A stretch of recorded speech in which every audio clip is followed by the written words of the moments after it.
Hello students, अगर आप CBSE कक्षा 10वीं में बोर्ड परीक्षा में खंड ग से पूरे 30 में 30 अंक लाना चाहते हैं तो ये वीडियो सिर्फ आपके लिए है। इस वीडियो में मैं सबसे पहले सीबीएसई का सिलेबस ब्लूप्रिंट दिखाऊंगा, फिर 2025 के असली बोर्ड प्रश्न पत्र और आइडियल आंसर शीट से प्रश्न संख्या 7 से 11 तक का हर सवाल डिटेल में समझाऊंगा। सबसे खास बात, मैं आपको सीबीएसई की आइडियल आंसर शीट के आधार पर ही बताऊंगा कि बोर्ड किस तरह का उत्तर डिमांड करता है और कितने शब्द लिखने होते हैं और मार्क्स कहां और क्यों कटते हैं। अगर आप एग्जामिनर की सोच समझना चाहते हैं तो वीडियो अंत तक ज़रूर देखिए, क्योंकि खंड ग 30/30 पूरी तरह संभव है। और अगर आप मेरी चैनल पर पहली बार आए हैं तो प्लीज़ चैनल को सब्सक्राइब कर लीजिए ताकि सीबीएसई से जुड़ा अपडेट आपको मिलता रहे। तो चलिए शुरू करते हैं। सबसे पहले आपके स्क्रीन पर ये सीबीएसई का ब्लूप्रिंट दिख रहा होगा। खंड ग पाठ्य पुस्तक और पूरक पाठ्य पुस्तक ये पूरे 30 अंक के आते हैं। तो इसको जो है किस तरह से लिखना है इस पे बात करेंगे। इसका देखिए पैटर्न देख लेते हैं।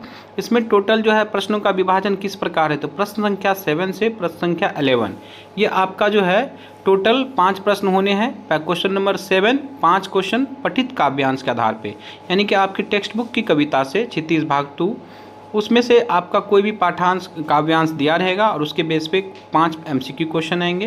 क्वेश्चन नंबर 8 में क्या होता है कि कविता से आधारित जो आपके टेक्स्ट बुक क्वेश्चन है 2-2 नंबर के 4 क्वेश्चन आते हैं, लेकिन 3 क्वेश्चन आपको आंसर लिखना होता है।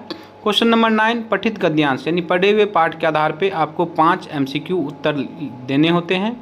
और क्वेश्चन नंबर 10 गद्य पाठ के आधार पे जो टेक्स्ट बुक का क्वेश्चन है 4 प्रश्न आएंगे, उनमें से 3 का आंसर आपको लिखना है। इसका वर्ड लिमिट 25 से 30 शब्द होता है। और क्वेश्चन नंबर 11 ये सबसे बड़ा हिस्सा होता है कृतिका। इसमें कृतिका से 3 क्वेश्चन रहेंगे, 3 में से सिर्फ 2 का आंसर लिखना है। 4-4 अंक का है तो चूँकि इसलिए 50 से 60 शब्द का जरूर ध्यान रखें। तो चलिए सबसे पहले सीबीएसई द्वारा जारी आइडियल आंसर शीट देखते हैं। अभी आपके स्क्रीन पर खंड ग क्वेश्चन नंबर 7 से 11 तक का आंसर जो कैसे लिखना है वो दिख रहा होगा। ये सीबीएसई का आइडियल आंसर है पिछले साल का कि किस प्रकार बच्चों को आंसर लिखना चाहिए। ये सीबीएसई की वेबसाइट से मैंने उठाया है और इसका जो पूरा पीडीएफ चाहते हैं तो डिस्क्रिप्शन में लिंक मैंने दे दिया है, वहाँ से पूरा पीडीएफ आप डाउनलोड कर सकते हैं।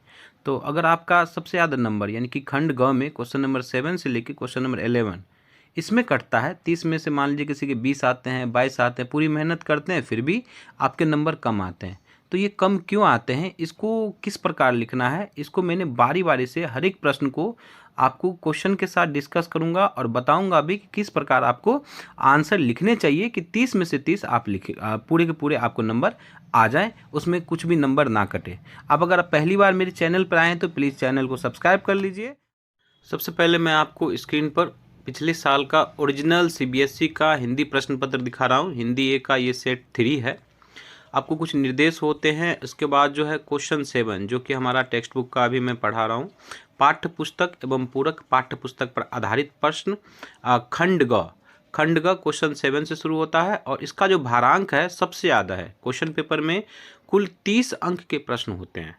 तो सबसे पहले इसको मैं एक बार दिखा देता हूँ, फिर बारी बारी से हर एक प्रश्न को हम हल करेंगे, कैसे हल करना है और उसका आंसर कैसे लिखना है। साथ ही मैं मॉडल आंसर भी दिखाऊंगा कि आपको कैसे लिखना है, सीबीएसई का ओरिजिनल मॉडल आंसर। तो क्वेश्चन नंबर 7 आपको पता है कि काव्यांश पर आधारित होता है या गद्यांश रहेगा, दोनों में से कोई, क्योंकि सेट अलग अलग होता है। तो पठित काव्यांश के टोटल एक आपकी पढ़ी हुई कविता से क्षितिज भाग 2 से उसके बेस पे आपको 5 एमसीक्यू क्वेश्चन पूछे जाते हैं। इसके बाद जो है क्वेश्चन नंबर 8 में आपको कविता के आधार पे 3 प्रश्न आएंगे। हालांकि 4 प्रश्न आते हैं, 4 में से केवल 3 करना है। इसके ध्यान रखना, बच्चे 4 भी कर देते हैं, 4 नहीं करना है। और इसका क्लियर इंस्ट्रक्शन है कि 3 प्रश्नों को केवल 25 से 30 शब्द में लिखना है। तो इसको मैं मॉडल आंसर भी दिखाऊंगा इसका। क्वेश्चन नंबर 9 फिर होता है पठित गद्यांश, जो आपका पढ़ा हुआ क्षितिज भाग 2। इससे जो है आपका जो टेक्स्ट में पाठ है उसके बेस पे आपको 5 एमसीक्यू क्वेश्चन दिए जाते हैं, छोटा सा गद्यांश देके, और उस एमसीक्यू के आंसर मैं मॉडल आंसर दिखाऊंगा। इसके बाद क्वेश्चन नंबर 10 जो है पठित गद्य पाठ के आधार पे आपको 4 प्रश्न आएंगे, 4 में से केवल 3 प्रश्नों के उत्तर लिखने हैं। वर्ड लिमिट देख लीजिए 25 से 30 शब्द है। और क्वेश्चन नंबर 11 जो है वो 4 अंक के 2 प्रश्न आते हैं। इसमें आपको 3 क्वेश्चन दिया रहेगा, 3 में से 2 के उत्तर लिखने होते हैं।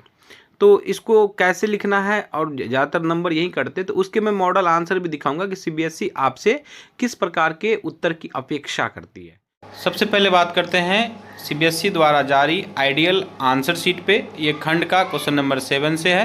देखिए क्वेश्चन नंबर 7 में बच्चे ने क्या किया है, D D D A D यानी कि सिर्फ विकल्प को लिखा है, विकल्प को डिटेल में नहीं लिखा है। तो सीबीएसई इसे भी कंसिडर करती है, आप सिर्फ ABCD लिख के भी काम चला सकते हैं। नेक्स्ट क्वेश्चन आता है 8 में क्या होता है कि कविता के आधार पे 4 प्रश्न देंगे, 4 में से 3 क्वेश्चन करने होते हैं और इसकी जो वर्ड लिमिट है वह है 25 से 30 शब्द।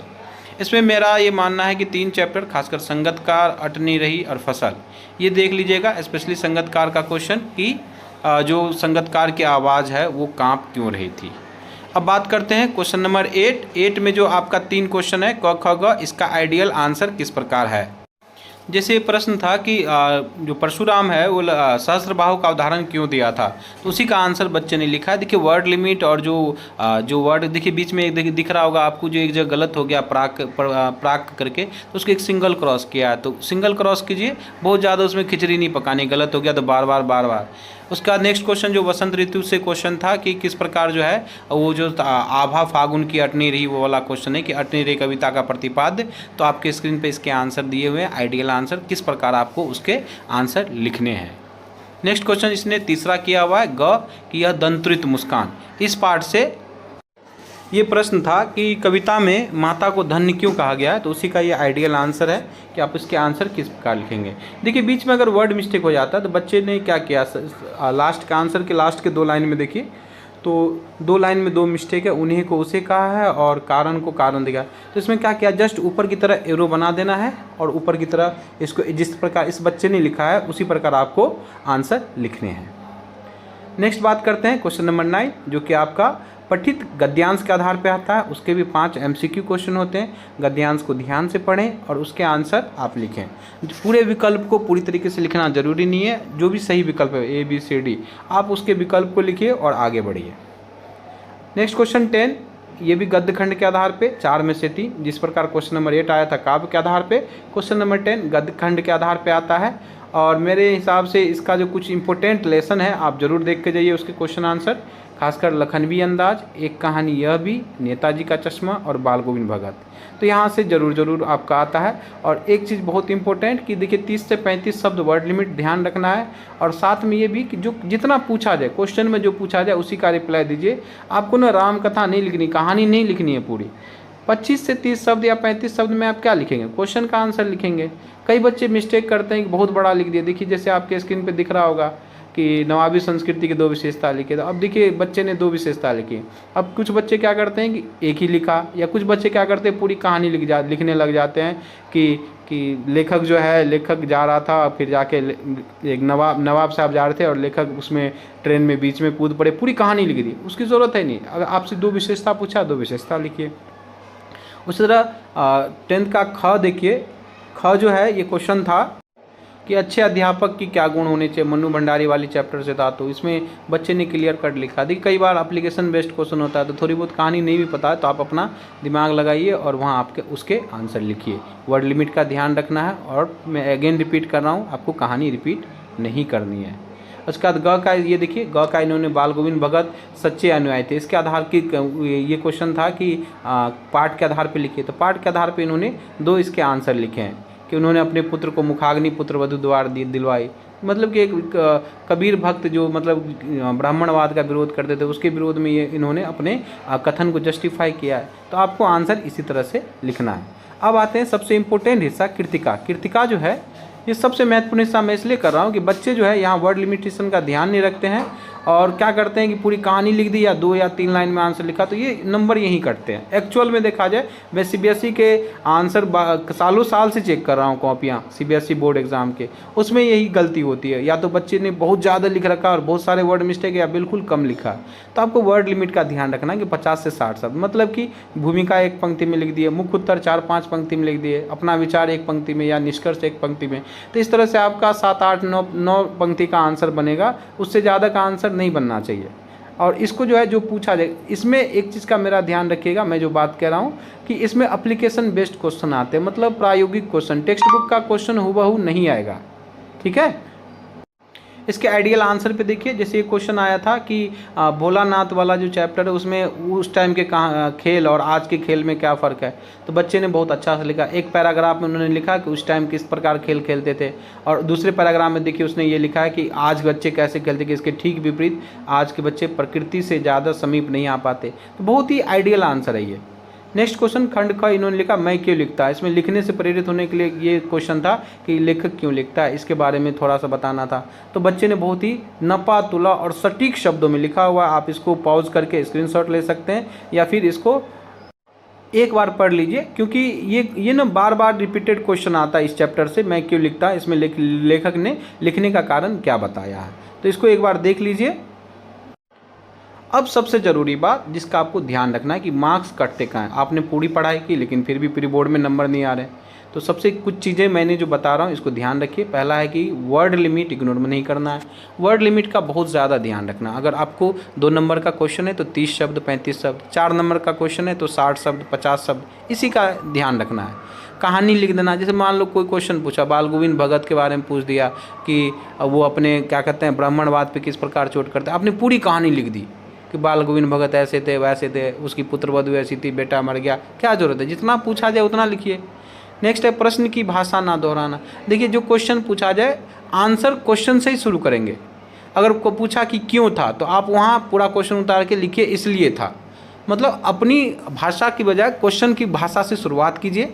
और लास्ट है अपना विचार ना जोड़ना। अपना विचार ना जोड़ने का तात्पर्य यह है कि आप अपने से कुछ मत लिखिए, जो जितना पूछा जाए उतना लिखिए, कंटेंट का ध्यान रखिए और चैप्टर में जो है वही लिखिए। मैं एक जाते जाते 10 सेकंड में बता दूं कि जैसे मैंने पिछले साल का था कि अटने रही का शीर्षक का क्या प्रतिपाद्य है। अब बच्चे ने क्या लिखा, देखिए उसने चैप्टर बिल्कुल भी नहीं पढ़ा। उसने लिखा मान लीजिए एक बक्सा है और बक्से में बहुत सारा सामान है और उसमें सामान जो है ना अब अट नहीं रही है, तो इसलिए लेखक कहता है कि अट नहीं रही है। बताइए इसका कोई लॉजिक है? चैप्टर से और इस आंसर का कोई लॉजिक नहीं है। तो इस तरह से अपना आंसर फ्रेम मत कीजिए प्लीज़। एक बार कुछ भी है टेक्स्ट बुक का सारांश जैसे भी हो, जैसा समय मिले आप एक बार पढ़ के जाइए और अपना विचार ना जोड़े, टेक्स्ट बुक से मिला जुला जरूर लिखें। देखिए खंड ग जो है, अगर आपने हमारी कही भी बातों को, मेरी कही बातों को आपने माना तो 30/30 पूरी तरह से आएगा। सही स्ट्रेटजी का इस्तेमाल कीजिए और सही राइटिंग का इस्तेमाल कीजिए, आपको पूरे अंक मिलेंगे। तो बच्चों अब नेक्स्ट वीडियो जो है हमारा लास्ट पार्ट यानी खंड घ जो है वो रचनात्मक लेखन से रिलेटेड है। तो रचनात्मक लेखन में जैसे लेटर, एसे, नोटिस, इस तरह को हम कैसे लिखेंगे, साथ ही बोर्ड को खुश करने वाली राइटिंग स्ट्रेटेजी, मतलब आप किस प्रकार राइटिंग रचनात्मक लेखन को लिखें कि बोर्ड में आपके पूरे के पूरे नंबर मिले।